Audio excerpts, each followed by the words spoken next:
নদী পৰ্যটনে অনন্য মাত্ৰা দিছে কলিয়াবৰৰ পৰ্যটন ক্ষেত্ৰখনক আৰু ৭ সাগৰ ১৩ নদী পাৰ হৈ বিদেশী পৰ্যটকে এতিয়া ভিৰ কৰিছে কলিয়াবৰৰ শিলঘাটত আৰু এই মুহূৰ্তত কলিয়াবৰৰ চাহ বাগিচাত তেওঁলোকে বিহু উপভোগ কৰিছে। আমি পোনে পোনে সেই দৃশ্য দেখুৱাইছোঁ, কিয়নো জলপথৰে MV মহাবাহু জাহাজৰে আজি ২৮জনীয়া এটা বিদেশী পৰ্যটকৰ দল আহিছে UKৰ পৰা আৰু তেওঁলোকে MV মহাবাহু জাহাজৰে আহি শিলঘাটত তেওঁলোকে নামি পোনে পোনে কলিয়াবৰৰ বিভিন্ন পৰ্যটন ক্ষেত্ৰ পৰিদৰ্শন কৰিছে। তাৰ সমান্তৰালকৈ যি অসম সমবায় মৰাপাট কল পৰিদৰ্শন কৰিছে, তাৰ পিছতে কলিয়াবৰ চাহ বাগিচা পৰিদৰ্শন কৰিছে আৰু কলিয়াবৰ চাহ বাগিচাৰ মাজতে স্থানীয় এটা বিহু শিল্পী দলে বিহু প্ৰদৰ্শন কৰিছে, বিহু নৃত্য প্ৰদৰ্শন কৰিছে। আৰু এই মুহূৰ্তত এই পৰ্যটকৰ দলটোৱে ২৮জনীয়া UKৰ এই বিদেশী পৰ্যটকৰ দলটোৱে এই মুহূৰ্তত কলিয়াবৰ চাহ বাগিচাৰ মাজত বিহু নৃত্য উপভোগ কৰিছে আৰু বিহু নৃত্যৰ যি অসমীয়া যি বিহু নৃত্য, এই বিহু নৃত্যৰ প্ৰতিটো মুহূৰ্ত তেওঁলোকে নিজৰ নিজৰ কেমেৰাত আবদ্ধ কৰিছে। আমি সেই দৃশ্য দেখুৱাইছোঁ যে বিভিন্ন ধৰণৰ কেমেৰা লৈ আহিছে তেওঁলোকে, কোনোবাই কেমেৰাত আবদ্ধ কৰিছে, কোনোবাই মোবাইলত আবদ্ধ কৰিছে আৰু অসমৰ যি সংস্কৃতি বিহু, এই বিহুক যি নৃত্য তেওঁলোকে নিজৰ কেমেৰাত আবদ্ধ কৰিবলৈ চেষ্টা কৰিছে। আৰু দেখা গৈছে যে নদী পৰ্যটনে কলিয়াবৰৰ পৰ্যটন ক্ষেত্ৰত অনন্য মাত্ৰা প্ৰদান কৰিছে।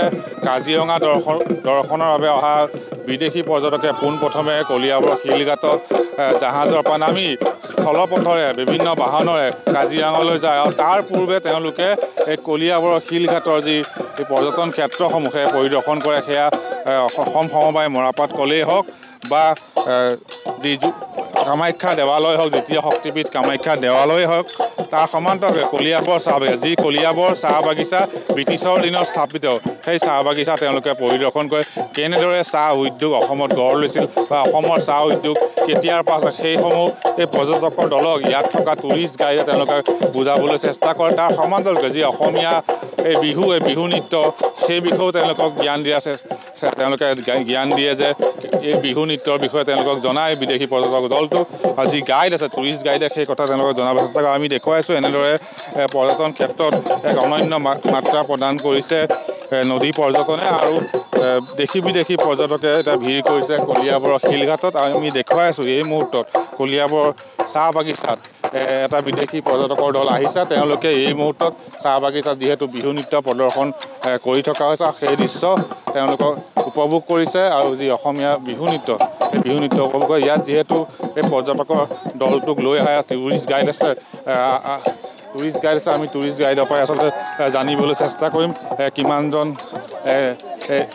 कितने लोग आए हैं, कहाँ से आए?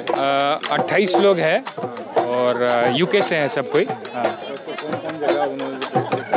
हम लोग गुवाहाटी से आ रहे हैं और फिर हम लोग काजीरंगा करेंगे कल और उसके बाद विश्वनाथ घाट करेंगे और उसके बाद मिशिंग विलेज एक करेंगे और माजुली, उसके बाद शिवसागर करके फिर वहाँ से जोरहाट से चेकआउट करेंगे।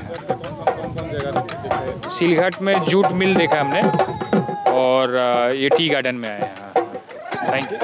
আমি দেখুৱাইছোঁ এনেদৰে তেওঁলোকে অসমৰ বিভিন্ন পৰ্যটন ক্ষেত্ৰ তেওঁলোকে দৰ্শন কৰিব আৰু এই তাৰ সমান্তৰালকৈ যাত্ৰাৰ পাছত তেওঁলোকে কলিয়াবৰ চাহ বাগিচাত বিহু নৃত্য উপভোগ কৰিছে আৰু দেখুৱাইছে এনেদৰে ইয়াৰ স্থানীয় বিহু শিল্পীৰ লগত এইসকল বিদেশী পৰ্যটকে বিহু নৃত্যত অংশগ্ৰহণ কৰিছে। তেওঁলোকেও কঁকাল ঘূৰাই নাচিবলৈ চেষ্টা কৰিছে অসমীয়া বিহু নৃত্য। আমি সেই দৃশ্য দেখুৱাইছোঁ নিউজ 18ৰ দৰ্শকসকলক যে বিদেশী পৰ্যটকৰ দল 28জনীয়া UKৰ এটা বিদেশী পৰ্যটকৰ দল এই মুহূৰ্তত কলিয়াবৰ চাহ বাগিচাত উপস্থিত আছে। তেওঁলোকে কলিয়াবৰ বিভিন্ন পৰ্যটন ক্ষেত্ৰ উপভোগ কৰাৰ পিছত এই মুহূৰ্তত তেওঁলোকে কলিয়াবৰ চাহ বাগিচাত বিহু নৃত্য উপভোগ কৰিছে আৰু ইয়াত যিহেতু পৰ্যটকসকল আছে আমি তেওঁলোকৰ কথা জানিবলৈ চেষ্টা কৰিম। Sir where are you from? From UK, well, England and Scotland. How many members in your team? About 30, I think. Not sure of the precise number. It's very interesting. I've seen many dances before because my wife is a Punjabi. So it's good. I've not seen Assam dancing before. We're going to Delhi. Most people are going back to UK after we finish the cruise on the Brahmaputra. We're going to Delhi because my wife has family there. We'll be there for 10 days. তেওঁলোকে ইয়াৰ পিছতো এই যি বিহু নৃত্য উপভোগ কৰিছে ইয়াৰ পিছত তেওঁলোকে কাজিৰঙালৈ যাব যেহেতু ইতিমধ্যে টুৰিষ্ট গাইডগৰাকীয়ে জনাইছে তেওঁলোকে কাজিৰঙা পৰিদৰ্শন কৰিব তাৰ পূৰ্বে এনেদৰে কলিয়াবৰ যি শিলঘাটৰ পৰ্যটন ক্ষেত্ৰ উপভোগ কৰিছে আৰু তাৰ পূৰ্বে এনেদৰে কলিয়াবৰ চাহ বিহাৰত তেওঁলোকে বিহু নৃত্য উপভোগ কৰা দৃশ্য আমি দেখুৱালোঁ এনেদৰে দেখি বিদেশী পৰ্যটকে এতিয়া ভিৰ কৰিছে এই কলিয়াবৰৰ শিলঘাটত আপুনি বিচৰা বাতৰি পাব কেৱল নিউজ 18 এপত নিউজ 18 এপ ডাউনলোড কৰিবলৈ স্ক্যান কৰক এই QR কোড গুগল প্লে ষ্টৰতো পাব এই নিউজ 18 এপ